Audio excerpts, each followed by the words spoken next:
Sejumlah pengunjung alun-alun Kota Bogor satu persatu diperiksa petugas Polresta Bogor Kota saat memasuki area fasilitas publik tersebut.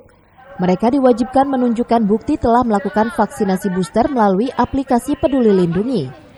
Selain pengunjung alun-alun, petugas juga menyisir para pengendara yang melintasi kawasan tersebut.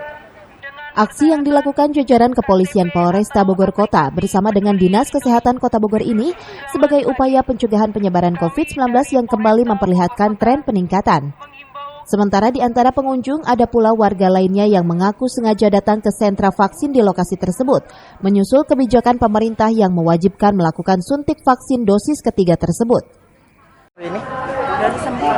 Baru sempat ya. Memang cukup penting booster atau gimana? Kayaknya sih soalnya mau pergi, jadi kayaknya harus booster biar nggak repot. Jadi jaga-jaga aja daripada kesian kan ya. Oh, jadi untuk kepentingan aktivitas memang cukup padat. Sering keluar kota atau gimana? Ini baru mau keluar kota, makanya saya buru-buru booster. Di sentra ini setiap hari petugas menyediakan 2.000 dosis bagi warga yang belum divaksin dari mulai tahap 1 hingga tahap ketiga.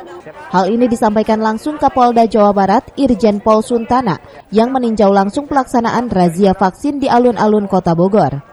Pertama saya ingin menyampaikan terima kasih atas keaktifan teman-teman media terus memonitor, membangun, memberikan kesadaran masyarakat untuk tetap melaksanakan vaksinasi dan menjaga 3M.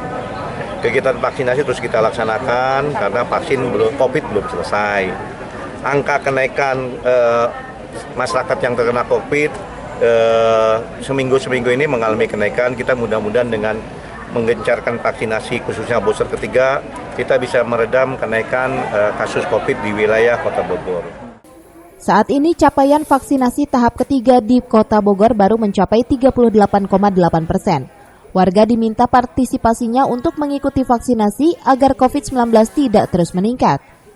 Dari Kota Bogor, Herman Bons melaporkan.